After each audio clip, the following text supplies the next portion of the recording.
Yeah, Bhante, I was so thrilled. I went to a temple here the other day, a Hindu temple, and I saw a neem tree and a people tree. Okay. Big ones growing together. Well, in Florida, they can grow outside.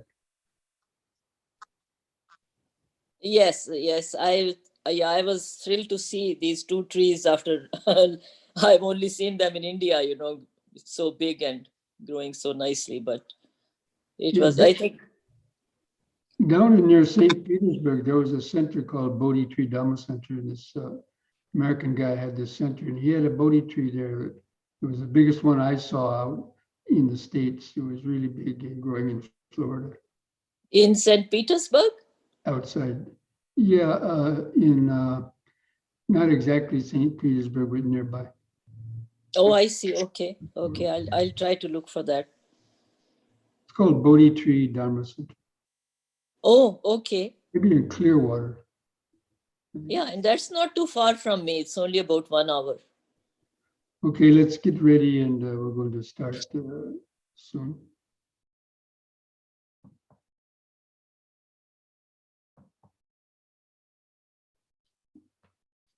Okay, so for those who like, we'll start with chanting the Namo Tassa and the 3 refuges. Namo Tassa Bhagavato Arahato Samma Sambuddhassa. Namo Tassa Bhagavato Arahato Samma Sambuddhassa.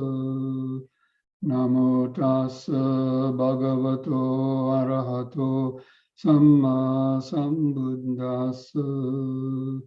Buddhang Saranang Gacchami, Dhammang Saranang Gacchami, Sanghang Saranang Gacchami, Dutiyampi Buddhang Saranang Gacchami, Dutiyampi Dhammang Saranang Gacchami, Dutiyampi Sanghang Saranang Gacchami, Tatiyampi Buddhang Saranang Gacchami, Tatiyampi Dhammang Saranang Gacchami, Tatiyampi Sanghang Saranang Gacchami.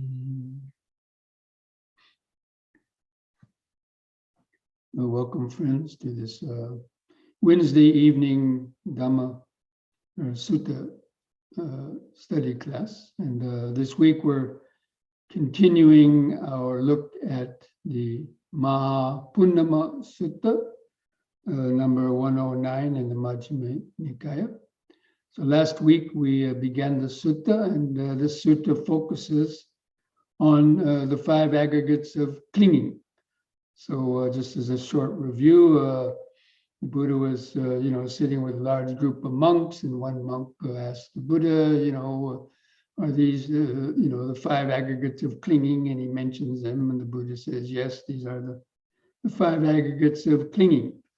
And the monk asks a few questions about them. What are they, what are they made up of? What are they affected by? What is the clinging in them? And then how do they arise? And so on. And now, in the second part of the sutta, the Buddha, in my view, comes to the more juicy part, the more, the essence of it, is this monk asks, again, this monk is the teacher of about 60 younger monks. And this monk had been teaching them meditations of different kinds. It doesn't say exactly what kind of meditation they were doing, but probably some samatha and basic mindfulness practice. But this monk was hoping that the Buddha would, teach them something deeper, so that they could help to overcome their doubts and reach, at least the stage of entering the stream. So this monk now asks the Buddha, how does the identity view come to be? The identity view means basically the sense of I. How do we identify? How does this feeling of I or me or mine or myself, we use those terms all the time with personal pronouns, but how does it come to be? And this was the Buddha's reply. Again, he says, an untaught ordinary person who has not heard the Dhamma, is not skilled in the discipline of the Dhamma, that means of, the process of the Sila, Samadhi, and Panya, or practicing the Eightfold Path, and no meditation sort of training. They regard the material form, feelings, perceptions, volitional activities, and consciousness as their self. And he mentions these different aspects of that, how they regard themselves. This untaught ordinary person regards material form as the self, or the self as being in material form. Or he regards the material form as in self, or the self as being in material form. So these four different play on the words. So it's either the five aggregates as their self, or these five aggregates as possessed of a self, or the five aggregates as being in some self, or the self as being in these five aggregates. Now, of course, an average person hearing those things might be confused. What is the difference and so on? But the reason I think why the Buddha repeated in these various ways, because again, the main belief in those days, the Buddhist, in the time of the Buddha, or even nowadays, of course, in India and largely in the Hinduism and so on, this concept of the self is there. And but especially the people that are really clinging to this idea of self, they think it's some way. If you say these things are not yourself, then they might say, well, okay, they might not be myself, but I'm in those things, or those things are in me. So the Buddha repeated it in four different ways to sort of cover all the bases in whatever way somebody wants to somehow identify these aggregates, as themselves or having a self or something. The Buddha, mentioned these four ways, so there'd be no possible way that for them to think that these five aggregates somehow belong to them. So the untaught person takes these things as themselves, and that's why the identity view comes to be.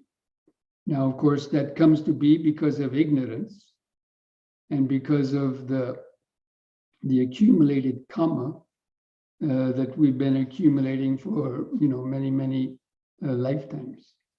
So basically, it's because of the ignorance.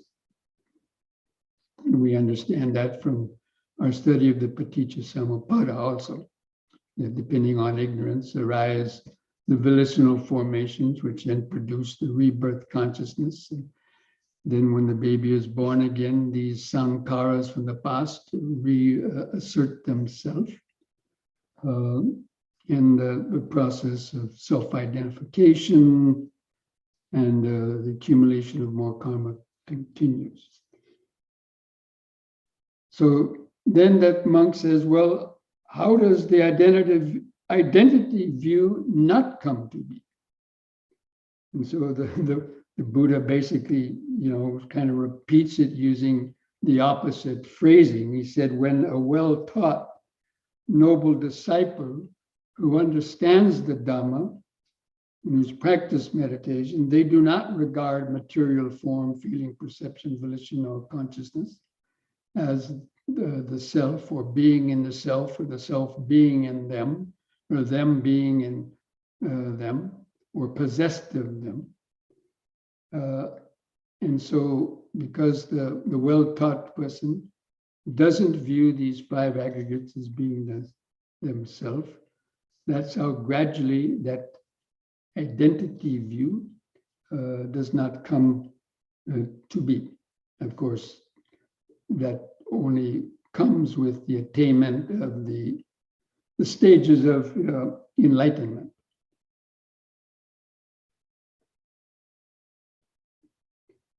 And then having said that, this monk asks a further question of the Buddha. Is what, Venerable Sir, is the gratification? What is the danger? And what is the escape in the case of these five aggregates? Although he goes through them one by one, but just to make it concise, I'll just say that, of all the five aggregates. And then the Buddha says, whatever pleasure and joy that arises in dependence on material form or feeling or perception or volitional activities, thoughts, memories, and consciousness, whatever pleasure or joy comes with those, that is the gratification in them.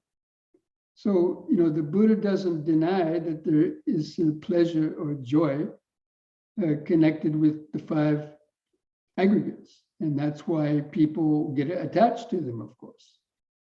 And because they've been disconnected from the present moment, and, over time, they've lost that connection to the deep inner joy, that the sensual pleasures and so on have acted as a substitute, or their only recourse to attain some kind of pleasure or joy that comes from these five aggregates.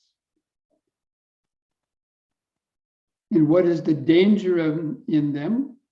Because they're impermanent, and these aggregates, we cannot control them, and they're impermanent, subject to change, and affected by so many conditions.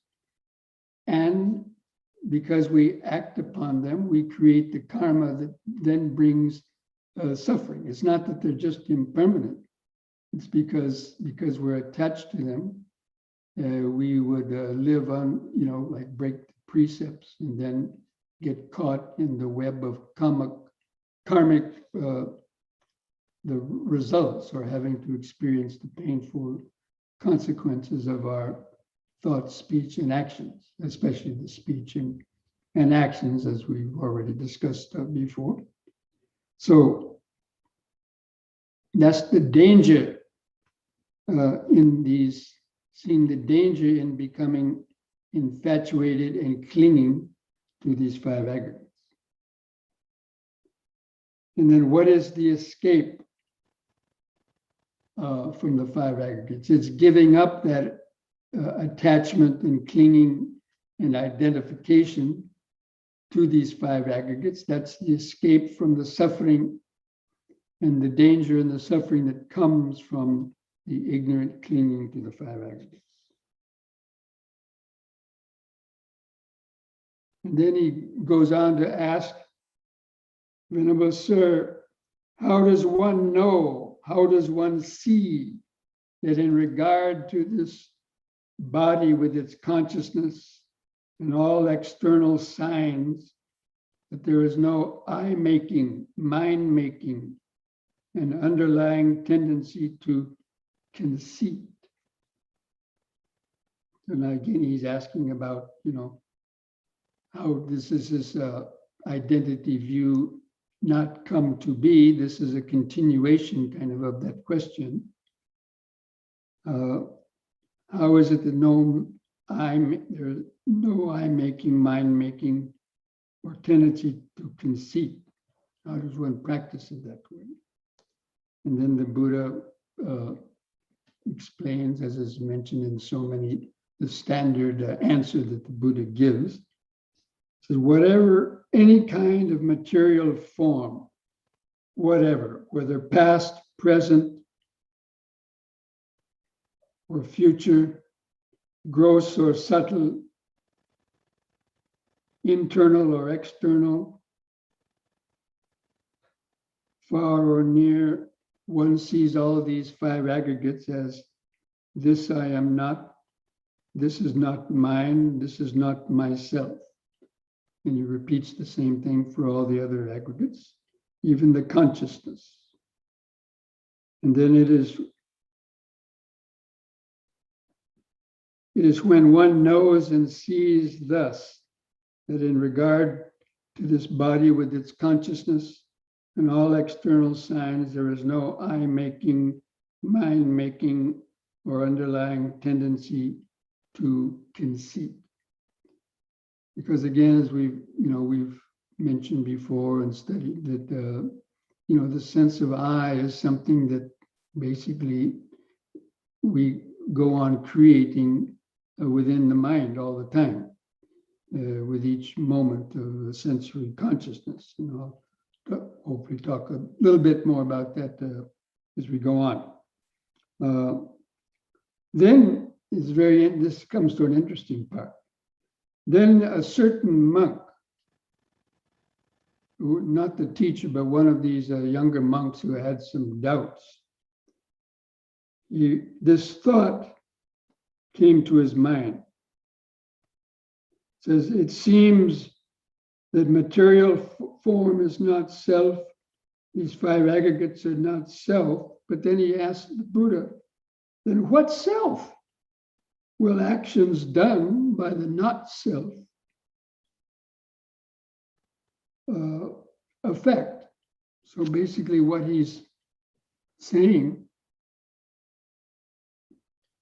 is that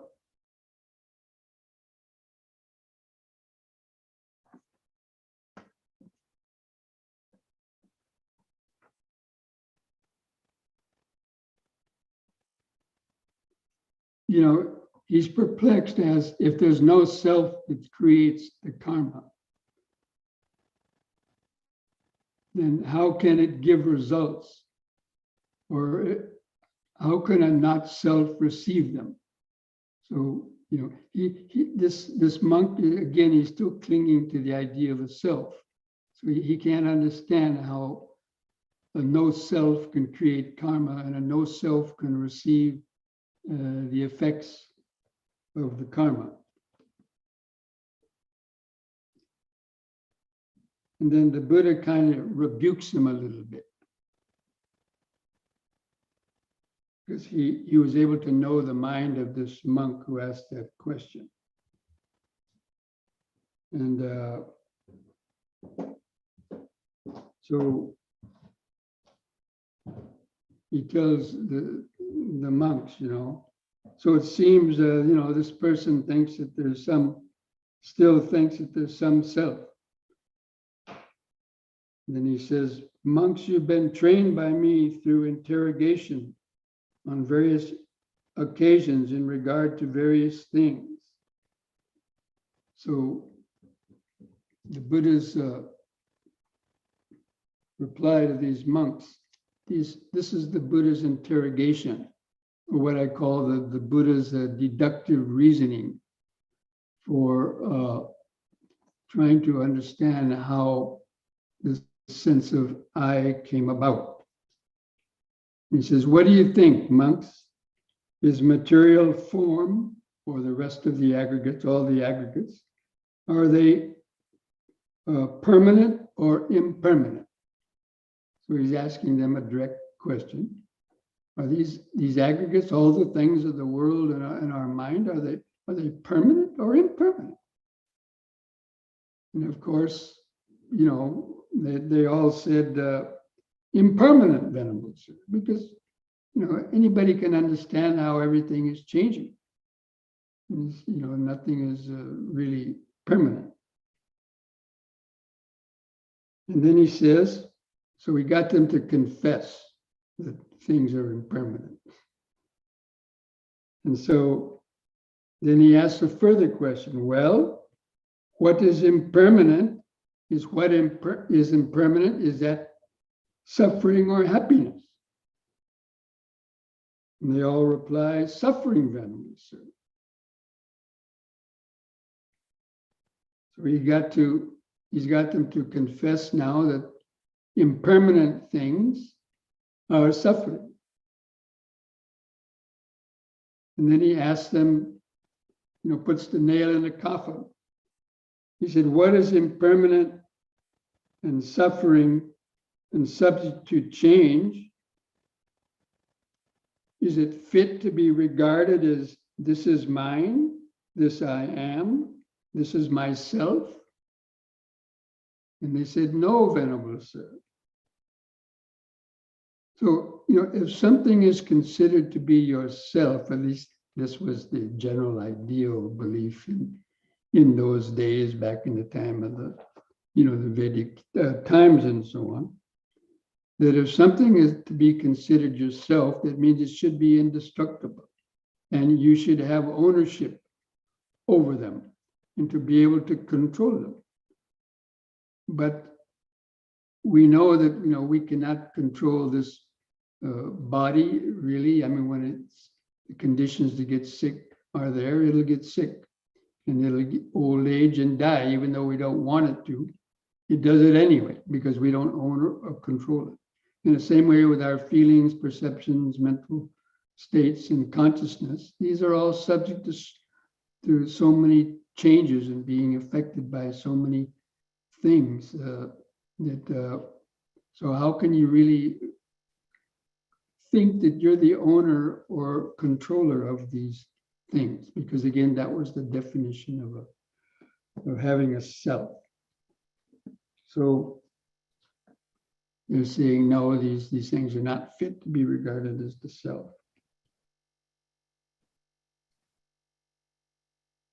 And therefore, he says, therefore, monks, any kind of material form, whether past, future, or present, because again, we can have a memory of going somewhere or something pleasant or painful from the past, but we're still clinging to that idea that is something that's permanent, or that's our self. We're clinging to that happened to me in the past, that will happen to me, or I want it to happen to me in the future, or it is happening to me now in the present. Says all these things should be regarded as this I am not, this is not mine, this is not my self. And again, he repeats that for all the five aggregates. And then he goes on to say, seeing thus, a well-taught noble disciple becomes disenchanted with material form, disenchanted with feeling, perception, disenchanted with the mental formations, that means thoughts, memories, emotions, and so on, and becomes disenchanted with the consciousness. Being disenchanted, he becomes dispassionate. Through dispassion, the mind is liberated. When it is liberated, there comes the knowledge it is liberated. And he understands birth is destroyed, the holy life has been lived. What had to be done has been done. There's no more becoming to any state of being. And then while this discourse was being spoken, it says, through not clinging, the minds of the 60 monks were liberated from the defilements. So that means he's saying that these 60 monks who were listening to this discourse of the Buddha attained arahantship on hearing this discourse. that means, of course, that's what the teacher wanted. So, the teacher, who was already an arahant himself, that brought the monks to really hear this deep Dhamma discourse about the no-self characteristic of the aggregates. And it helped to shift their meditation subject, where they let go of whatever other types of meditation they were doing. And they were focusing on this idea of these aggregates are not me, not mine, not myself, and which they maybe hadn't contemplated before in that way, or they had not heard it so very clearly and methodically explained. But because of the Buddha explaining that to them and they're focusing their mind on it, they attained enlightenment. And, probably they already had some degree of concentration, so they're able to be well concentrated. So this shows you, or this is to illustrate how these 5 aggregates really are the method of meditation for learning how to drop that identity view and the feeling of I, me, and mine that's within the consciousness, and to realize that state of non-duality, that state of just the pure awareness, of the present moment awareness, without the thought of myself or other, and all the various dualities that the mind throws up. So it's, so even the realities of impermanence and suffering, these are just ways of gradually softening up the mind and getting the mind to be able to then see how the sense of I is an illusion, because it's easier to see impermanence and suffering than to directly perceive the disappearance of the self, because of that tight clinging, and a very strong type of clinging in the Sakkaya Ditthi, the personality belief. And so it's seeing that the illusion of the self, which is actually the deepest experience in the meditation, the anatta sanya, that helps a person realize the Four Noble Truths. And it's the clinging to the sense of I, me, and mine that keeps us caught in the cycle of creating more and more karma, because we take these 5 aggregates, all the sense objects, as being something that's real. So, and I want to mention it because it's very important, especially for people practicing Vipassana meditation, that, the consciousness is made up of moments of hearing, seeing, tasting, smelling, touching, and thinking, the 6 sense door consciousness. And these are coming through the senses, at a very high rate of speed. But because our mind is very slow, we don't see the arising and vanishing of these moments of consciousness. And with each moment of hearing, seeing, tasting, smelling, touching, and thinking, the sense of I arises as a reflexive habit, or like a shadow. It arises with the consciousness. And so we have the sense that it's I that I'm hearing, seeing, tasting, smelling, touching, and thinking. And it's because of our clinging and focusing on the individual objects that our consciousness gets slowed down and we don't see the impermanence. That's what prevents us from seeing the arising and vanishing of consciousness.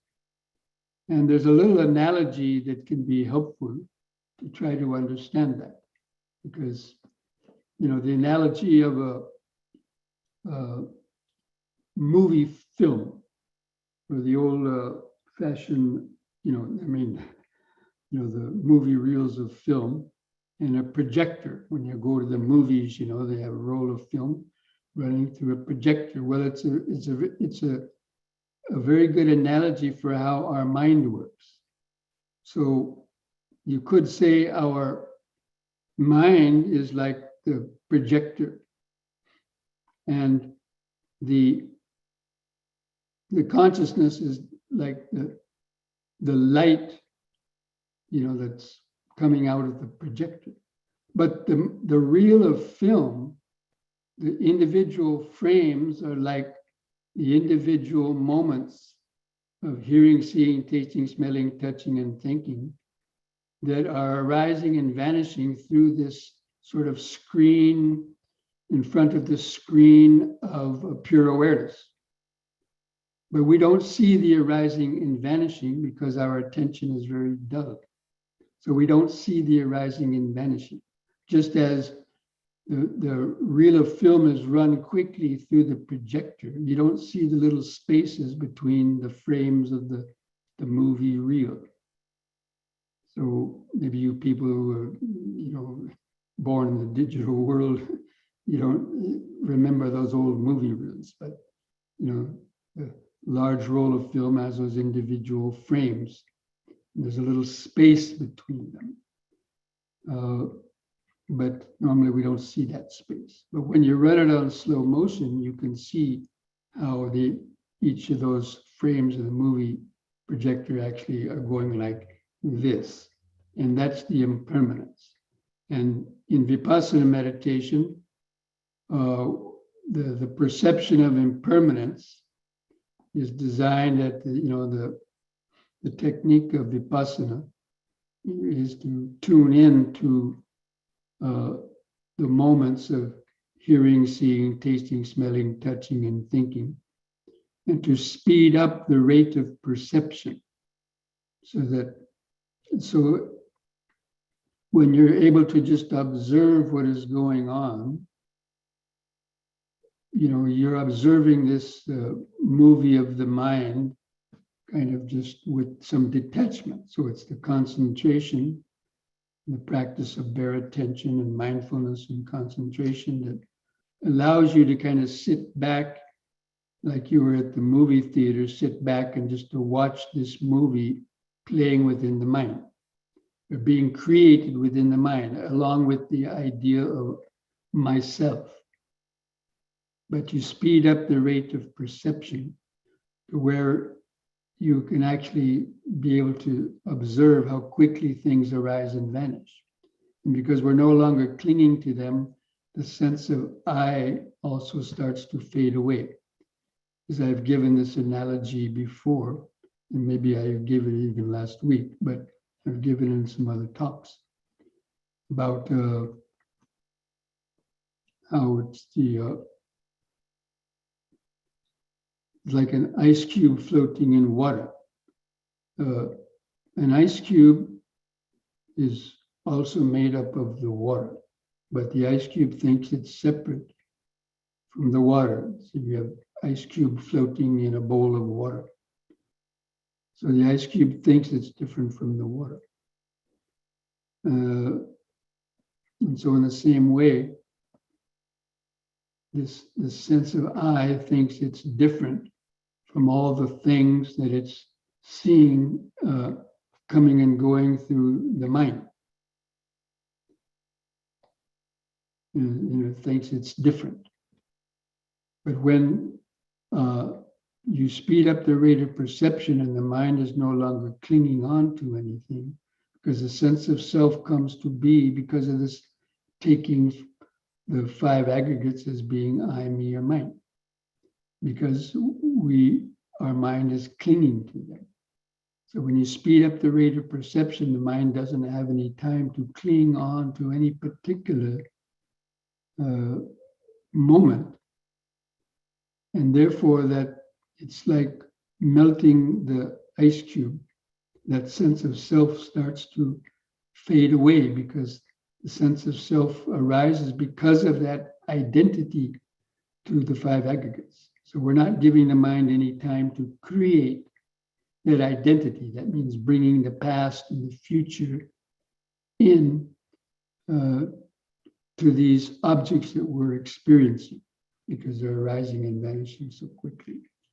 So I mean, it's very, it's quite a deep, difficult to explain exactly how that's occurring, but that's an analogy that we can observe. But really, the Vipassana meditation is designed at speeding up the rate of perception, so we don't give the mind any time to cling to any particular object and to bring in, it's the past and the future, especially the past identity to an object, projecting that into the present and then into the future to keep perpetuating the identity view, this illusion of a separate I. So this is what those monks were trying to do while they were listening to this discourse of the Buddha. They were focusing their attention on not identifying with any of these five aggregates and understanding how this process was working on their mind. And because they'd already been practicing meditation and probably have good concentration, they were able to, keep their minds focused without being distracted, and were able to attain the stages of realization. So, this, understanding the nature of the self, that is really the hardest thing about the Buddha's teaching to understand, as we understood with this monk who asked that question, well, how can there be no self that creates karma and then passes it on to another no self, and so on. But what we have to understand is there is a temporary identity that is created in the mind, but it's not something that's absolute and unchanging. And it can become totally transcendent in the state of enlightenment. So that's what, of course, without meditation, a person can not really understand it. So I want Prashant to put onto in the chat box or put on. There's a video, actually, one of the best descriptions of the process of the illusion of the self, and taking the sense of I and me, and disidentifying it with the real underlying pure awareness, is a teaching from the Ramana Maharishi. And a lot of you probably have heard the name, but he gives in one of his descriptions, of course, it's his disciples who made this film, a video about him, his life, but it's about a 5 or 6 minute description. It's one of the best descriptions of how that illusion of the self has arisen and how it can be transcended. So I would, for those who are interested to hear more about, especially this phenomenon of the illusion of the self, and then I would recommend watching that video, because the whole video is very good, telling about the life of Ramana Maharishi. But especially this one section of 5 or 6 minutes that he very clearly describes that process of illusion. So now I'd like to open it up to some questions that people might have about any of the things that we're going on talking about in this evening's discussion of the sutta. So I see that Prashant has put this link up there in the chat box. I think it's one of the last chats, but I'm going to go back up to the beginning one. This question is for the question, how can a not self create karma? It seems that consciousness creates the karma, but with the full enlightenment, it becomes realized, and the not self is definitely attained. Well, yeah, the consciousness creates the karma, but it's the ignorance within consciousness that creates the karma. It's the illusion that there's a self that's doing these things that creates the karma. So the karma arises through the ignorance. It's not the consciousness itself, but it's the ignorance that thinks it owns the consciousness, that gets attached to the various objects and then creates the karma, because the karma is the will. There has to be a will behind our intentions that makes it into a karmically bound action. So, of course, with full enlightenment, this sense of self is overcome. And so, the Buddha still had the consciousness, but he didn't have the ignorance, and he didn't have ignorance, greed, and hatred in the consciousness. So he had the pure awareness, and that pure awareness does not create the karma. And so, the Buddha or people who have attained the full enlightenment, they basically have the ego, they have reached the ego death. The real death in the Dhamma is ego death, not necessarily this death of these material bodies. Because as long as there's the ignorance in the mind, the rebirth consciousness will go on producing bodies. So it's the realization and it's the wisdom that destroys the sense and notion of I and me within the consciousness that liberates it.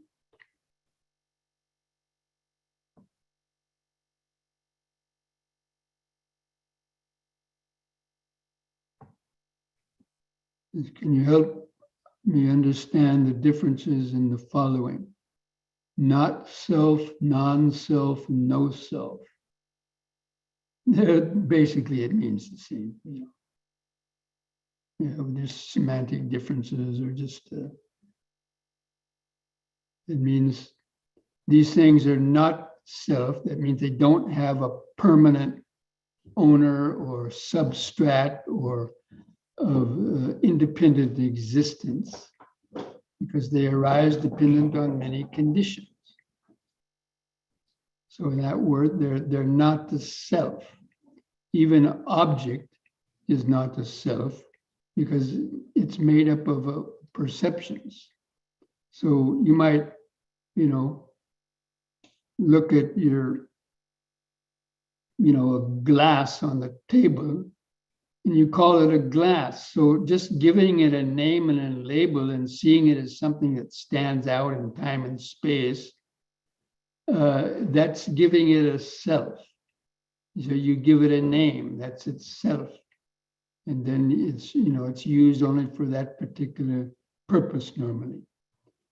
But the glass is made by the mind, and it's impermanent. It can be broken and disappear. So therefore, it's not a self in terms of some self-existing identity. That's what is important to understand. And non-self basically means the self, same thing, or no self. So yeah. I read that the Buddha did not deny the existence of a self. He just advised against clinging to the idea of a self. No, he definitely denied the existence of a permanent, unchanging self. He admitted, yes, there's a temporary illusion of a self, but that's what people get deluded by. And because of that, they're clinging to this mind-created self, and then taking it to be real, and then they want to enjoy. This self wants to enjoy things or hates pain and gets all caught up in the law of karma.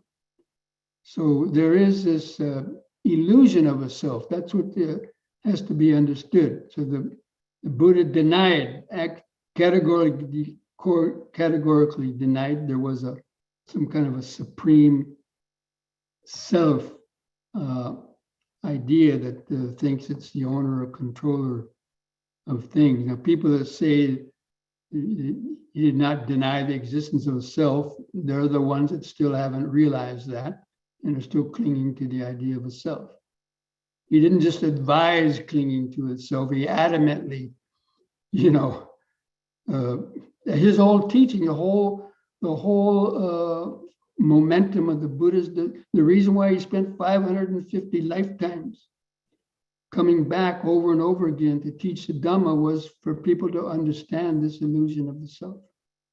And if you think it's just advise against clinging to the idea of the self, then people are never going to overcome that, their clinging. So the Buddha had to give some strong medicine to get people to let go of that.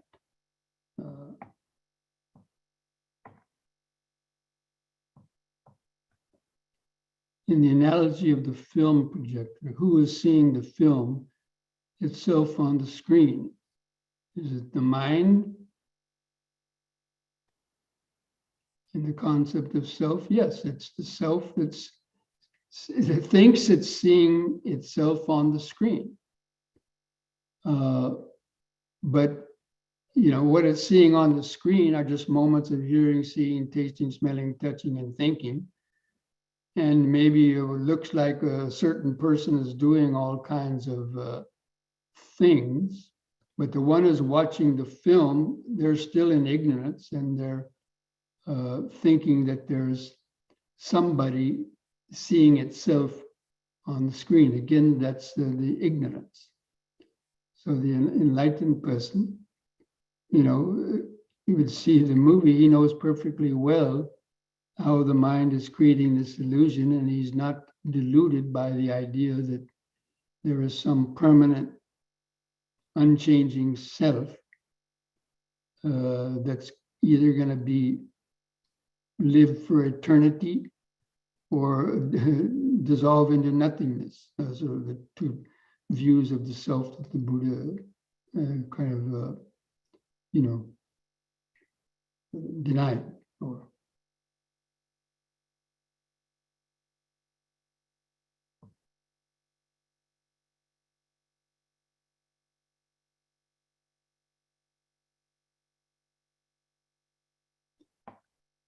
to dissolve the self more and more isn't dedicated practice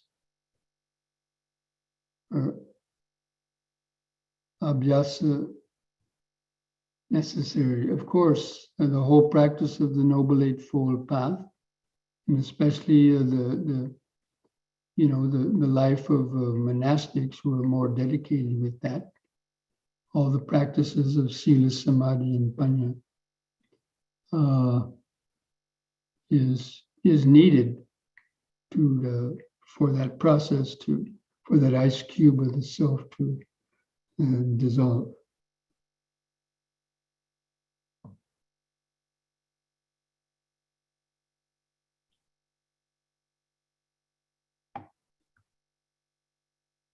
This question, does the identity view also develop for things not related to physical form? Feeling, perception, memories? Yes.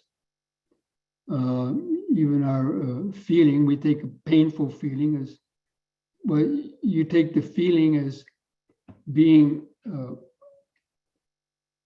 you think it's yourself. So the identity view comes from you're clinging to the feelings or perceptions, memories, and consciousness, as these things have happened to you in the past, they're happening to you in the present, and they're going to happen to you again in the future.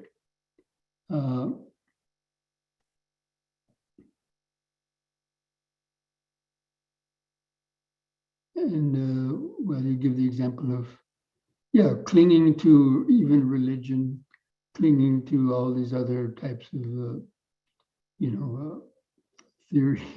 theories that we've been hearing about, and so on. And because they cling to them, they create so many problems. So, the identity view comes from virtually any of these five aggregates. All those things belong to one or the other of the aggregates, views, opinions. These are the sankharas, the mental volitions, the mental formations. All religions and theories, these are mental formations. And it's clinging, we cling to them as being real, as having some validity, where, they're just created by the mind.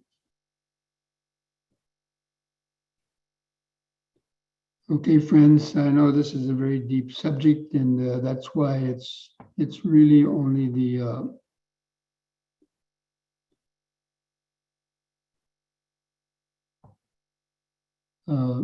the practice of meditation that really the development of the mindfulness, concentration, and wisdom that allows us to develop, especially that high degree of vipassana type of insights.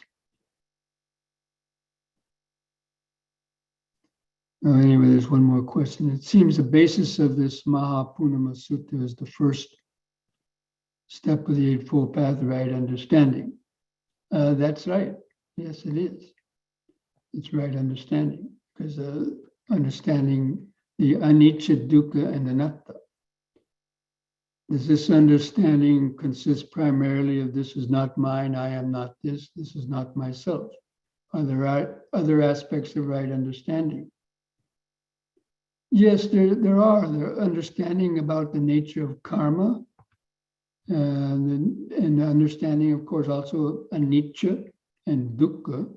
Those are called the three, insights, the insight into anicca, dukkha, and anatta. But understanding them as anatta is the very deepest level of understanding. All the other levels of understanding are helping to soften up the mind and to prepare the mind for gradually understanding that the truth of no self, and being able to allow the illusion of the separate I to dissolve, and for the mind to reunite with its natural present moment awareness, or for the disbanding of the, transcending the wheel of birth and death for the conditioned consciousness. Anyway, I would, highly recommend anybody who's interested in this subject to read the life and story of Ramana Maharishi, and especially that part about the dissolution of the illusion of the self into the pure awareness. Okay.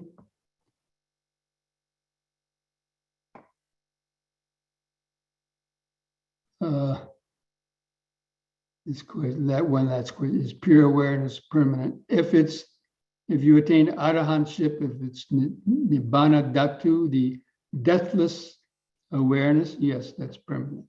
But no one owns it, and no one is in it or of it. Also, but that's what some of the Vedic sages thought. They attained some of these formless jhanas and thought that it was impermanent. They thought that those states were permanent, but that wasn't the pure deathless awareness. That was just some lesser forms of pure awareness. Okay, friends, I think we'll end our discussion now and have a few minutes break, come back and do a few stretches, and then have our meditation. Okay.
hands. You're ready to start the yoga.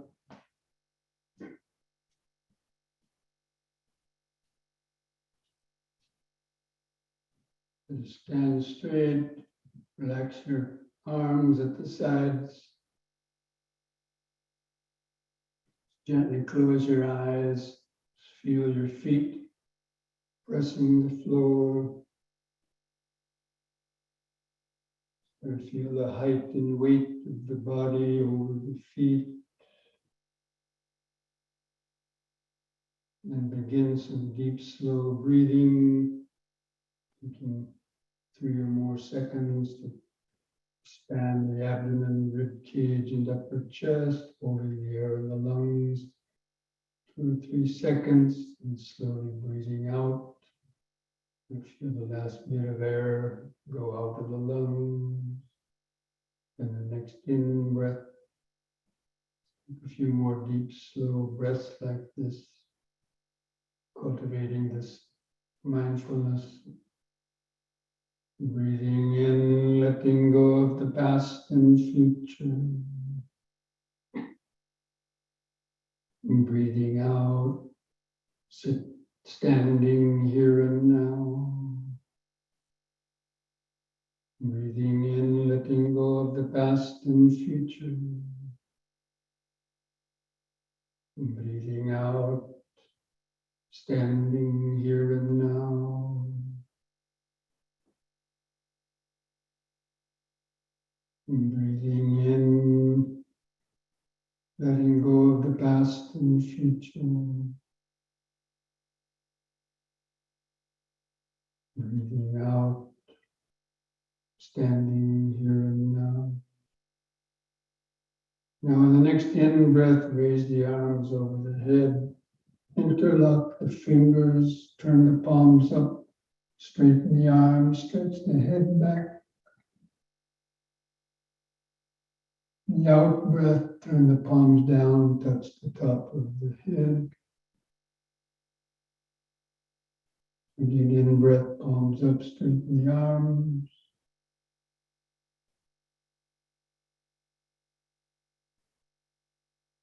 Out breath, touch the top of the head. The third breath, we'll hold that upward, stretch longer, bend backwards a little bit. Feel the sensation.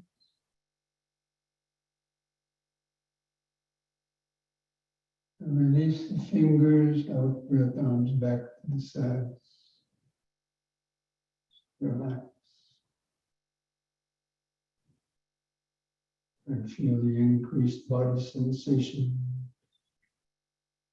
If you can't feel that, feel your feet pressing the floor. Remember standing, standing.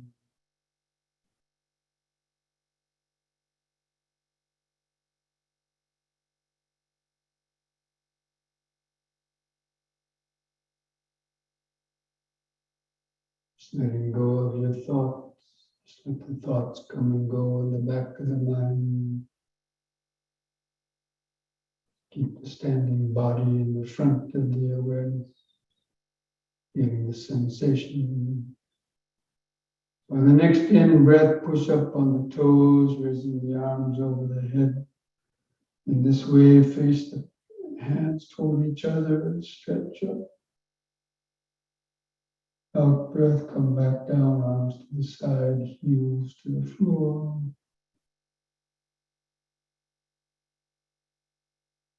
In breath up. Use the breath to help lift up the body. Stretch.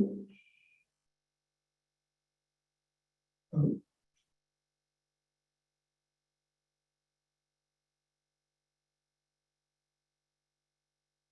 Once more in.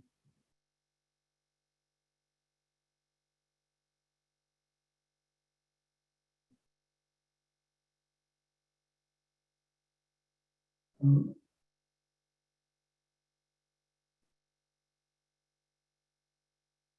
Relax. Gently close the eyes, feel the increased sensation, especially in the hands or fingers, subtle pulsation, tingling sensation. Feel where the clothing touches the skin, the raw sensation.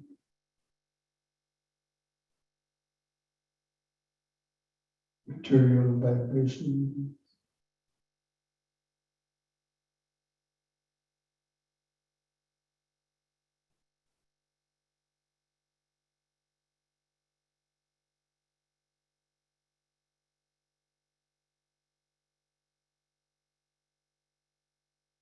And next we'll do the knee bending. On an in-breath, and lift up on the toes, raise the arms up front for balance.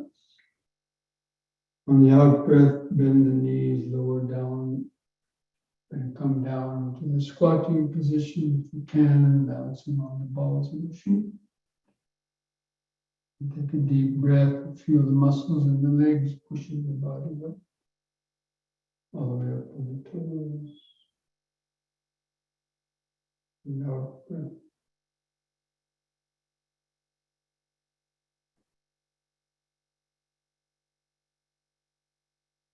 In.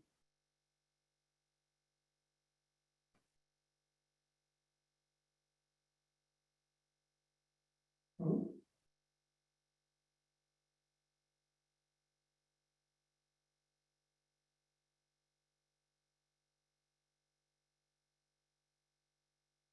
In.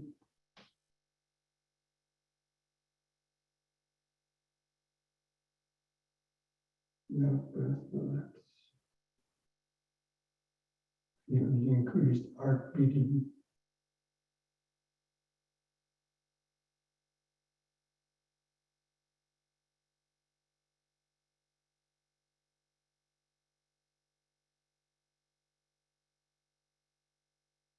All those sensations you're feeling are just material vibration. Some of them are pleasant, some of them are painful, unpleasant, or neutral. There is the feeling quality of the vibration.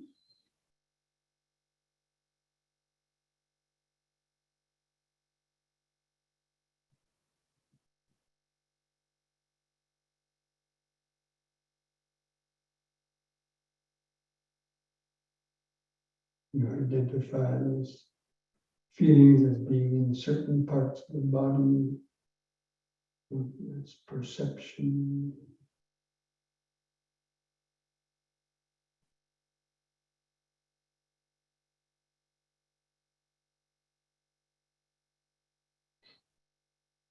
You now spread the legs apart of 3 feet.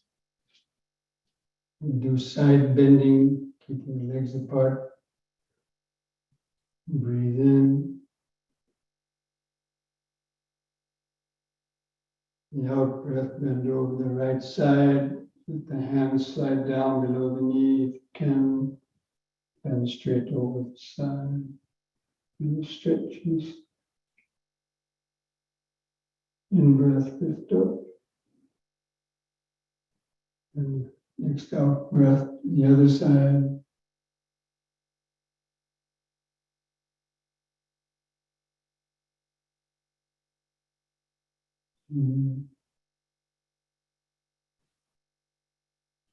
Out breath to the right.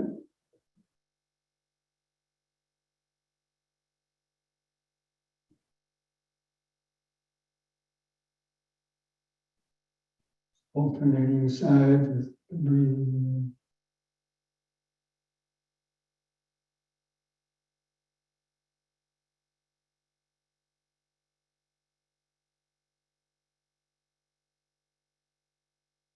Once more to each side.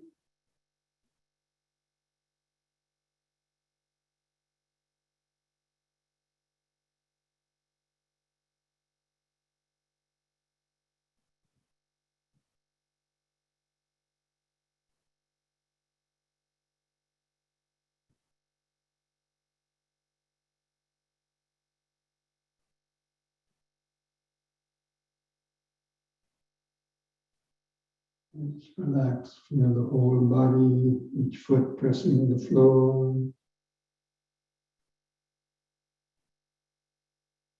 Hands at the sides, clothing touching the skin, head balanced on the top.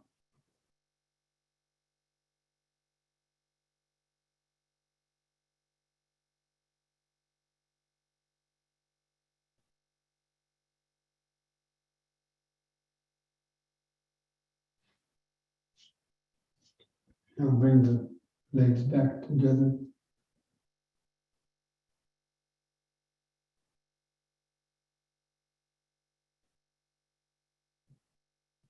Standing straight, with the head turning from right to left. In breath, turn the head to the right. And look over your right shoulder. The out breath, turn the head 180 degrees back to the left. Concentrate into the neck vertebrae. And then you see in breath back to the right.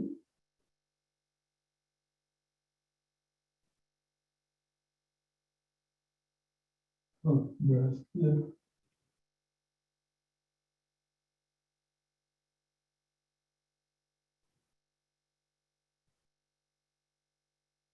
In breath right.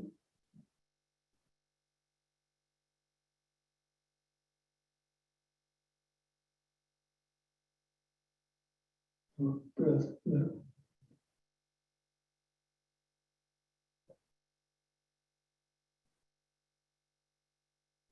The in-breath with the head stop to the center. Feel the whole body vibrating and pulsating.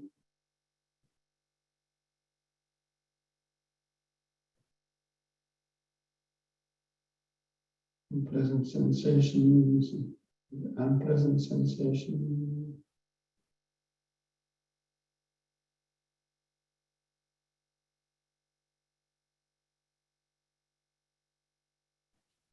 Now one last exercise, backward and forward bending. Be careful with the back bend, not back too far the first time.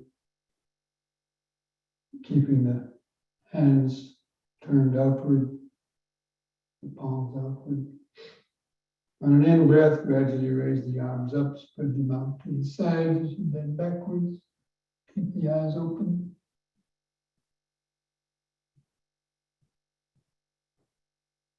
Carefully lift up on the in-breath, keeping the arms up to the side. Out-breath, lower the arms and hands down. Try to touch the floor if you can, keeping the legs straight. Begin standing up, turn the palms outward again, raise the arms up and out to the side, then back.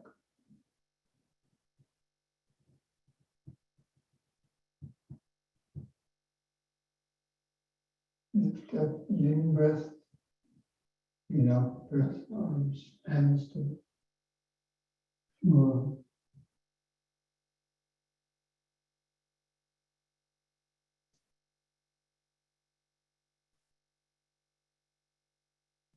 Standing up, raise the arms up and out.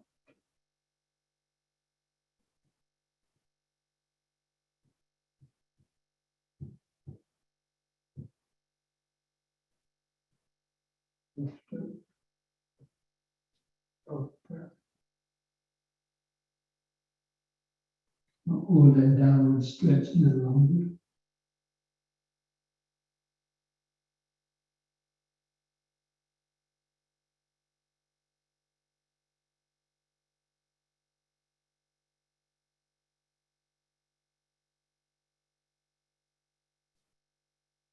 In-breath, standing up, bring the hands together at the chest.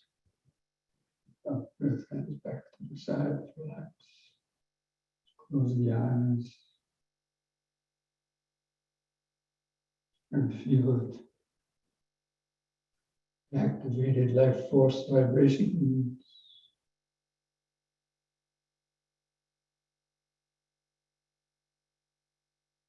organic aliveness,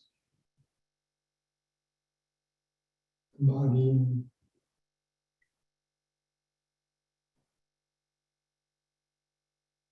present moment awareness.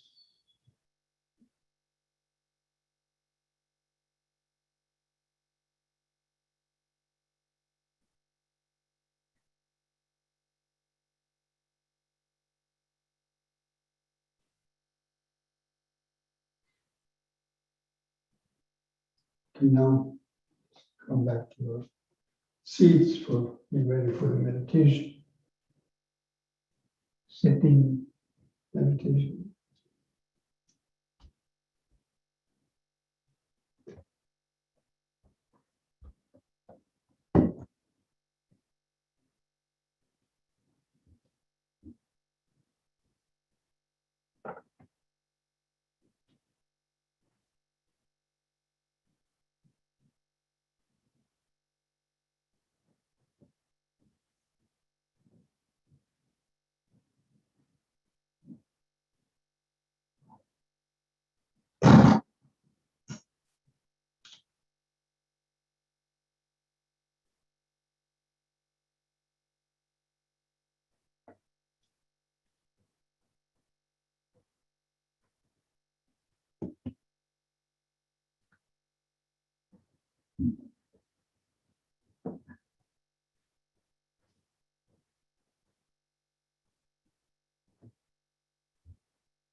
Now sit straight. Try to line the back and the head in a straight line. Try to feel the natural inward curve of the lower lumbar spine. Feel the head balanced on top.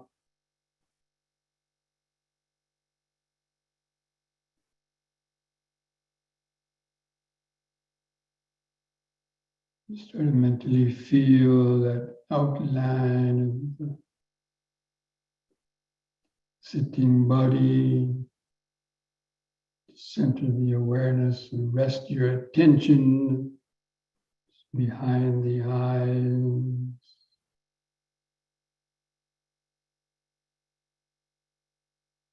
Feel the eyes in the socket.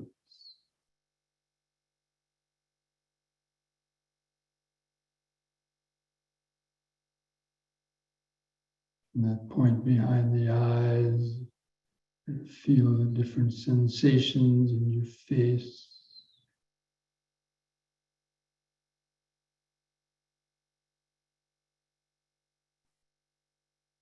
And moving the attention downwards to feel your shoulders and arms.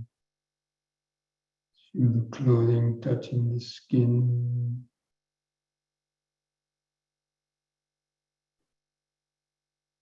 Feel the chest, stomach area. And your hands and fingers.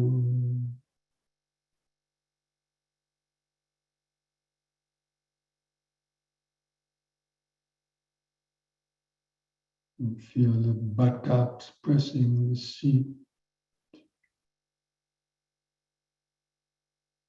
Feel that solid contact, buttocks pressing the seat.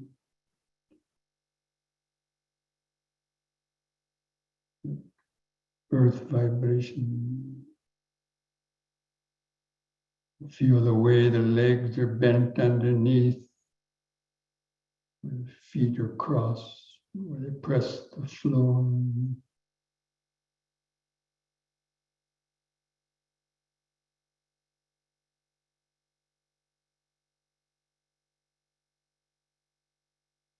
Just try to hold that outline of the sitting body in the mind's eye.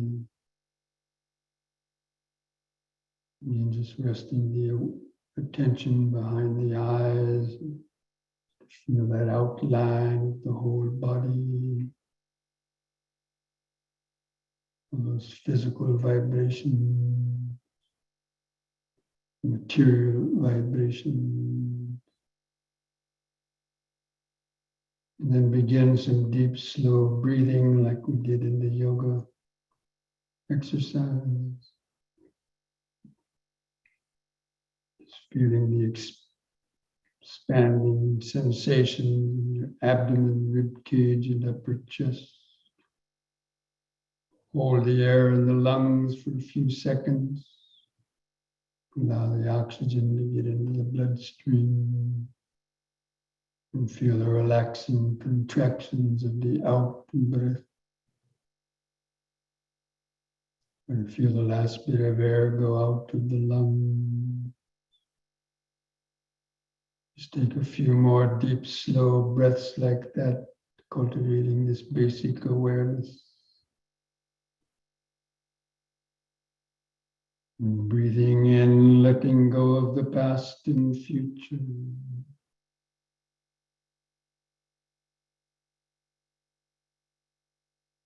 And breathing out, sitting here and now.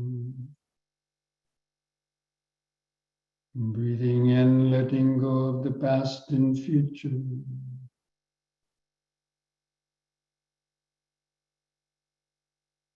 And breathing out, sitting here and now.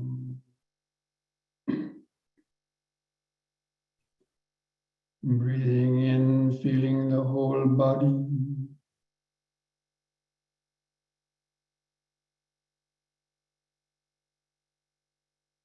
And breathing out, feeling the whole body.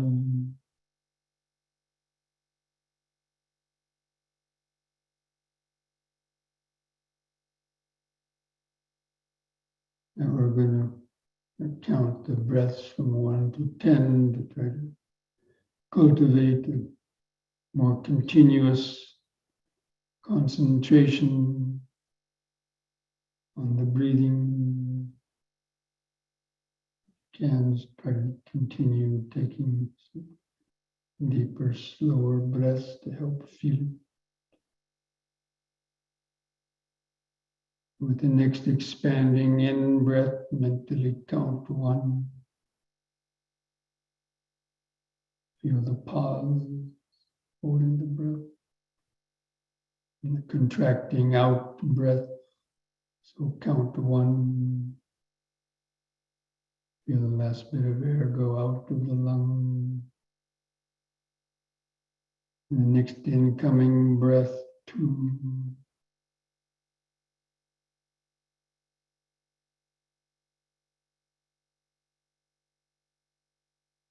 Out breath 2.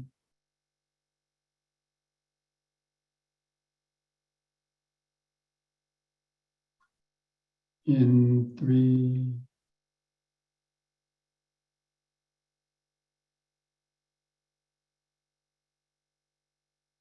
Out 3.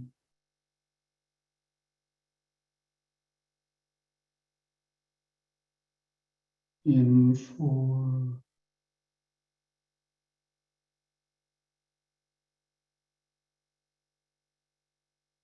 Out 4.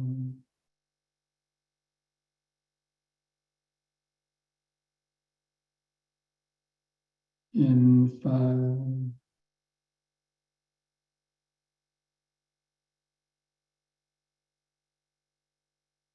Out 5.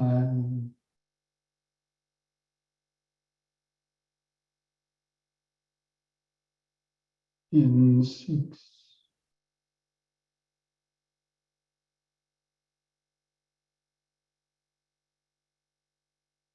Out 6.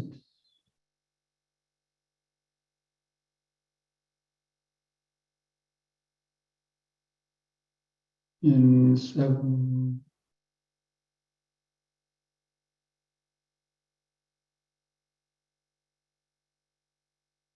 Out 7.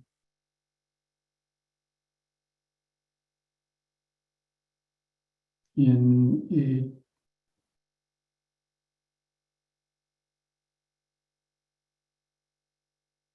Out 8.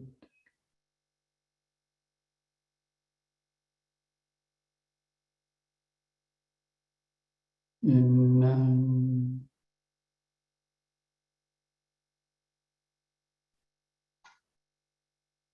Out 9.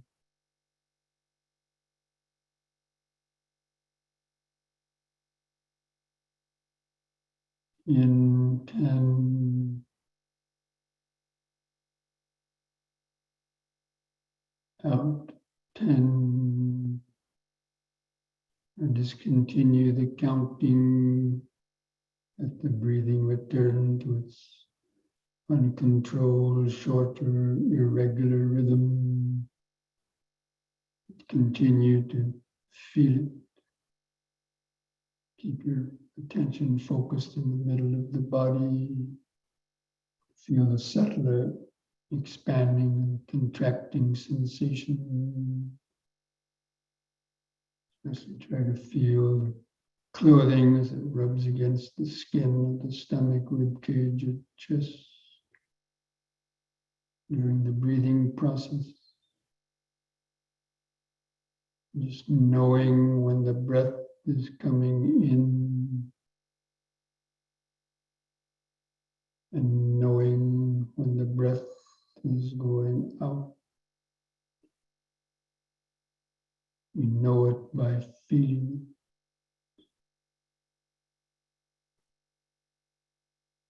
Just try to get the feeling of being a scientist sitting in the laboratory, observing an experiment, looking down to the microscope, concentrated awareness. This body is the laboratory for the meditator, for the insight meditators.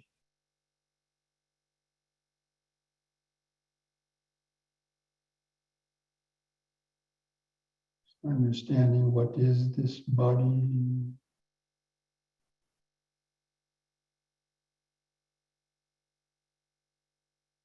All those different sensations you're feeling, or just the interaction of the 4 elements, 4 elemental vibrations of solidity, fluidity, temperature, motion.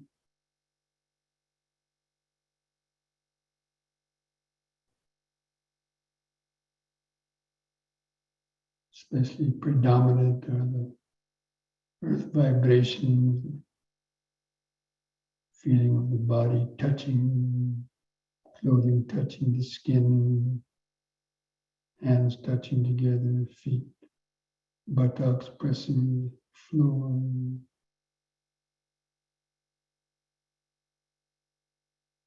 This material vibration and the air, motion vibration, the breathing, feeling of the rib cage expanding and contracting is due to the air element.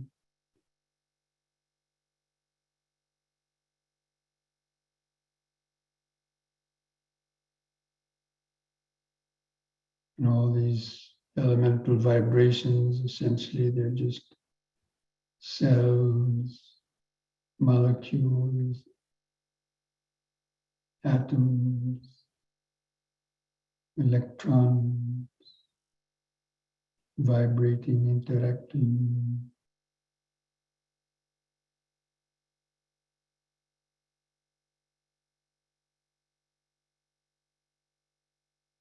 producing all these material vibrations,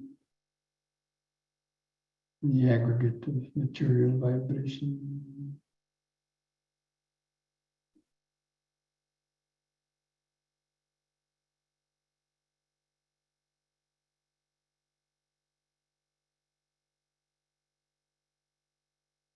Just breathing in, sitting, breathing out, sitting.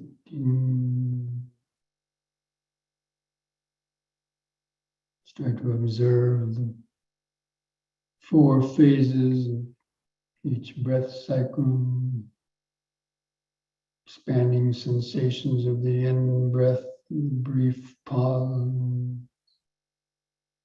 contracting sensations of the out-breath, the brief pause.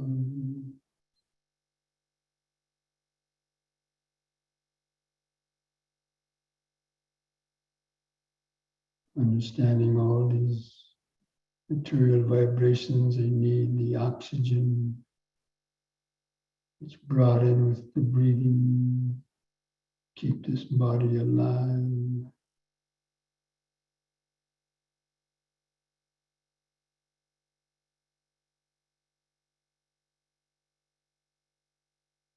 Which includes our brain, keep the brain alive, have consciousness and memory.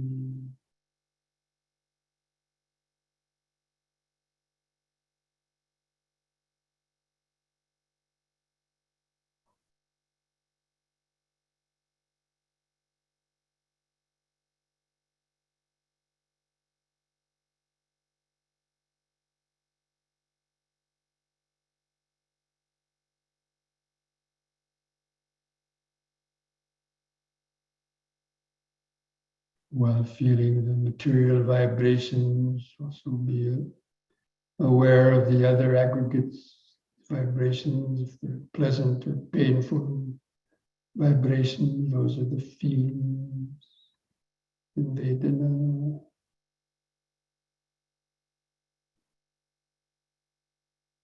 Or if you identify any body parts or anything else, that's the perception. Mental pictures or labels. If any thoughts about them arise, it's the mental formation.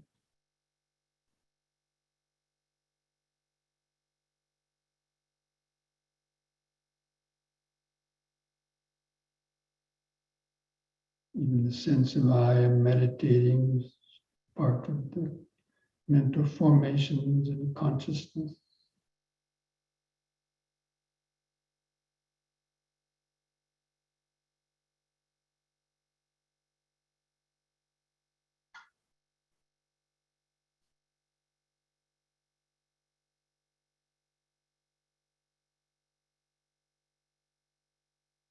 Try to remember what we studied in the Sutta about the 5 aggregates.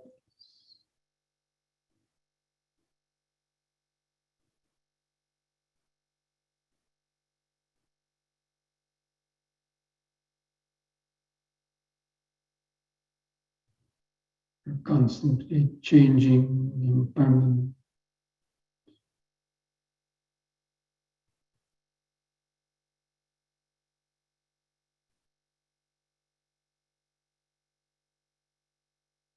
They have a life of their own. You're not really controlling them.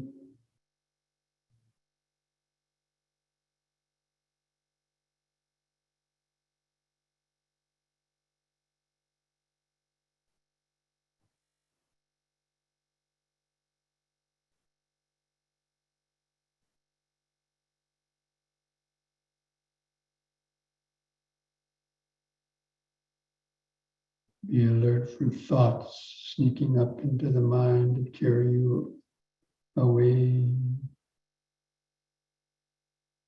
Keep letting go of the thoughts, memories come and go in the background.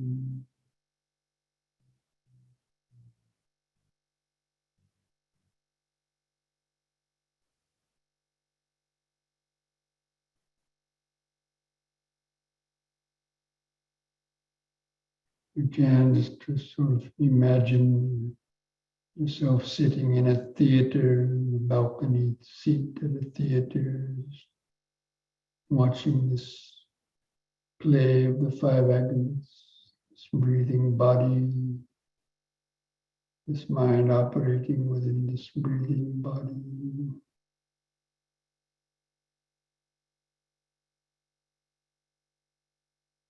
Let's try to cultivate that detached, onlooking awareness.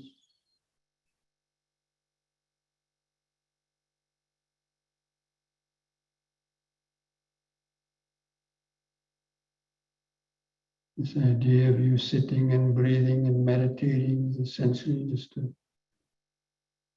self-created mental movie.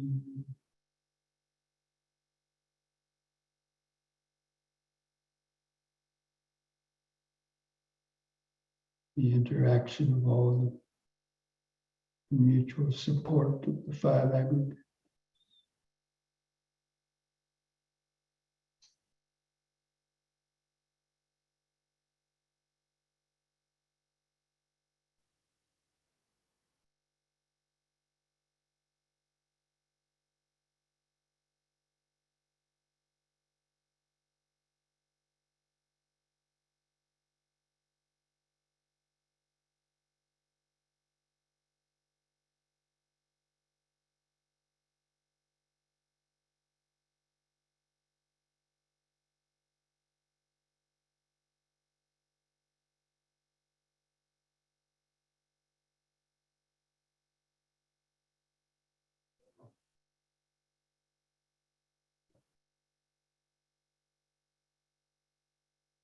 Just keep turning up the power of the mental microscope. Notice subtler, finer details, sensation, feeling, perception, thought, coming and going, the flow of impermanence.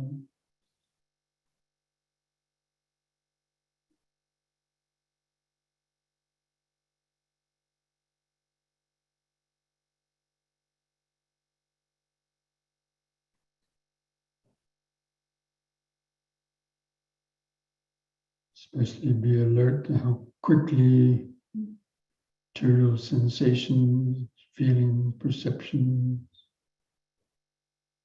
are arising and vanishing.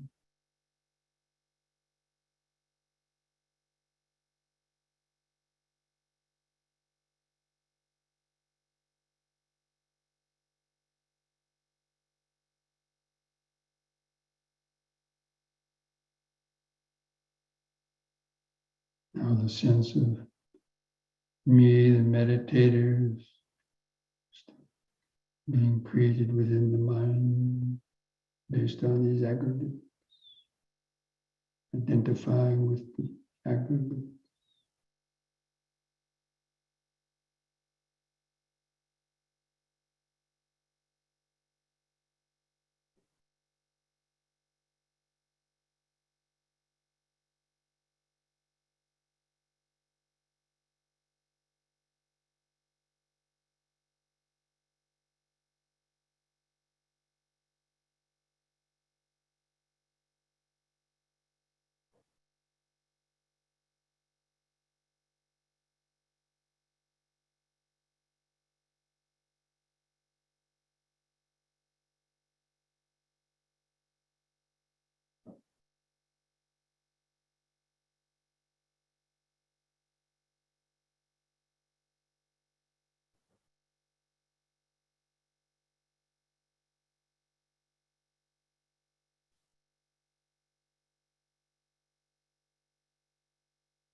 Breathing in, sitting.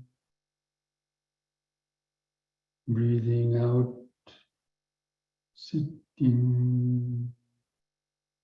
Sensations come and go.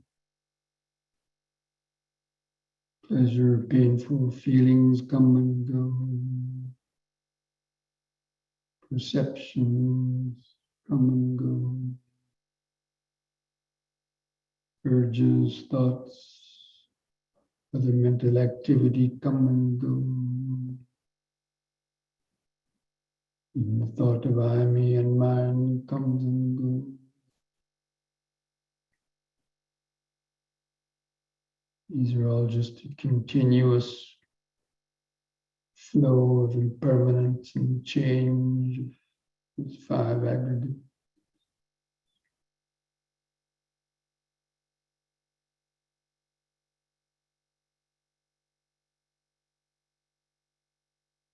Being mostly powered by the accumulated past habits and ignorance.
Good concentration, good onlooking awareness.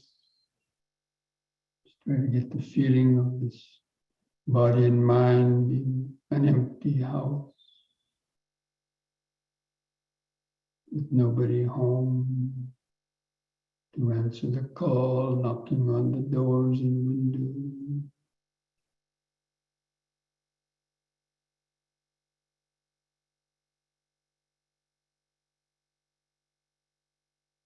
There's a sensitive microphone in the house.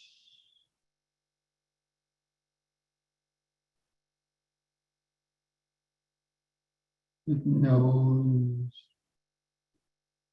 but doesn't know.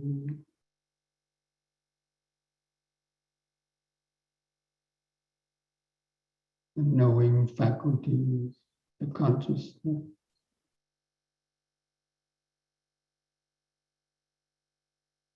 the sense of the I, me, or mine within that consciousness is an illusion.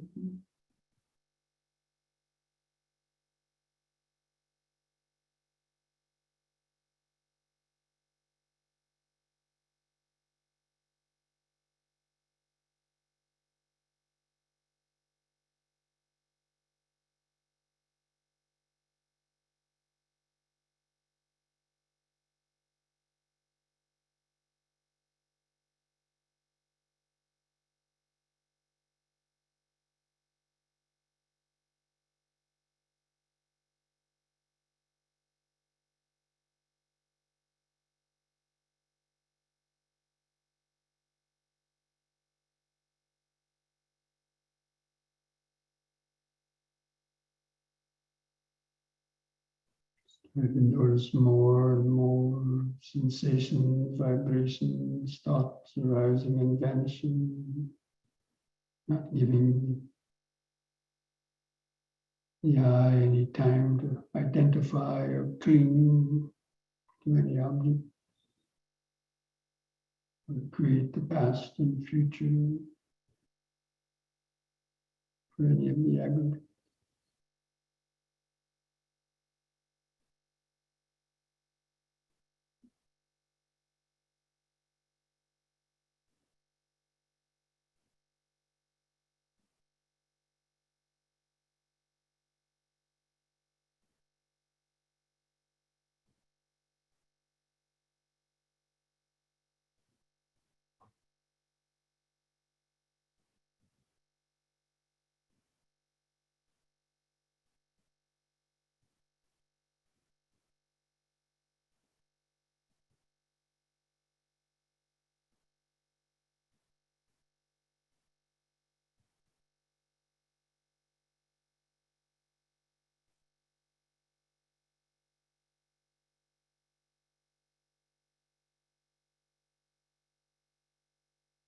Just allow that ice cube of the ego melt away, expanding awareness, present moment awareness.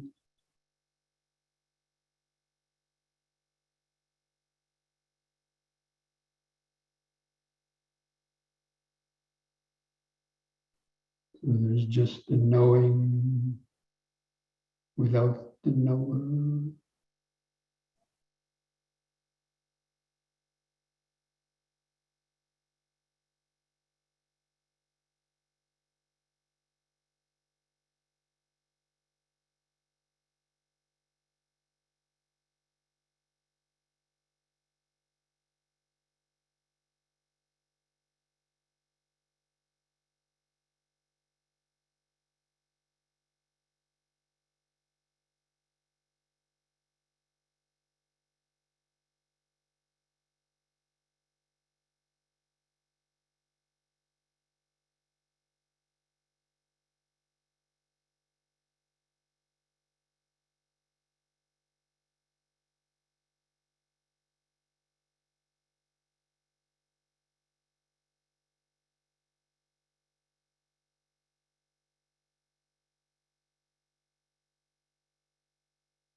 You notice the five aggregates arising depending on that sound content.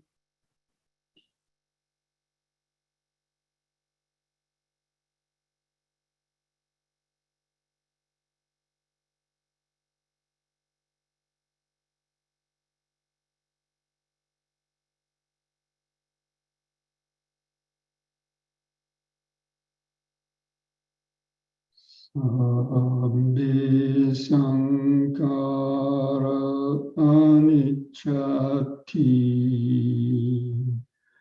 Sabbi sankara dukkhati. Sabbi dhamma anattati. Yada panyaya pasati. Atani bindati dukhi. Isamago visuddhiya.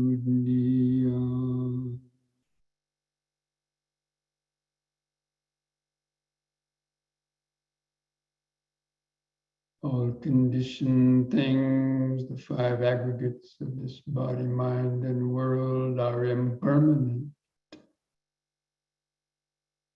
And all impermanent things, if clung to with ignorance, bring suffering.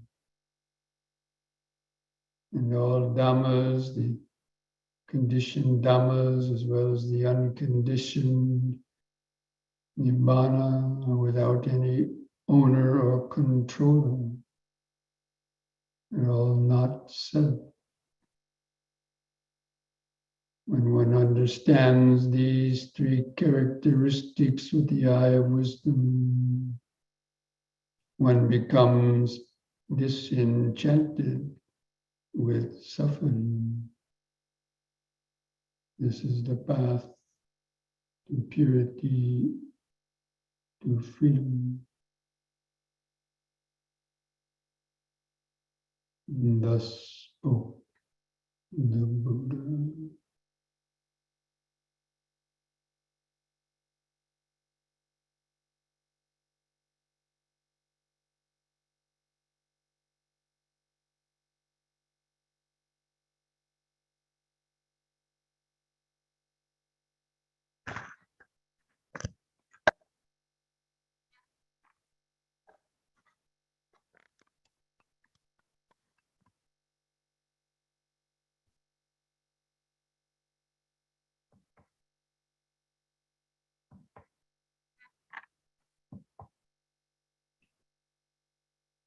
Now to finish the meditation, I invite you to join in chanting the word sadhu 3 times.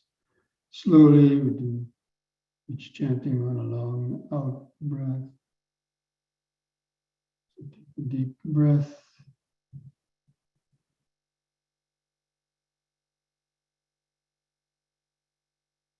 Sadhu.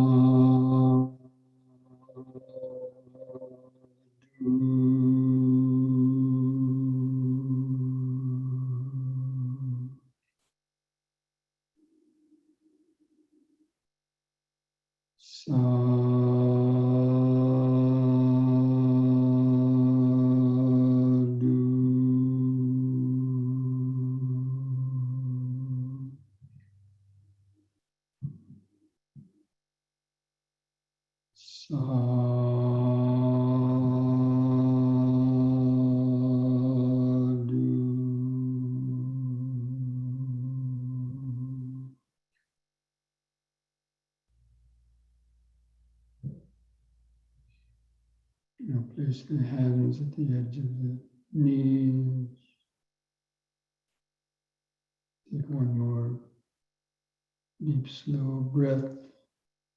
Arch the head and spine back.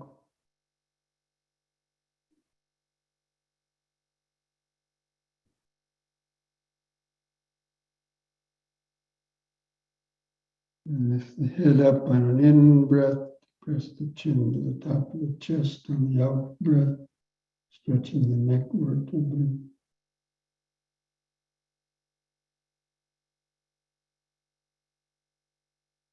Lifting up the head level on an in-breath and relax on the out-breath. Put a smile on your face.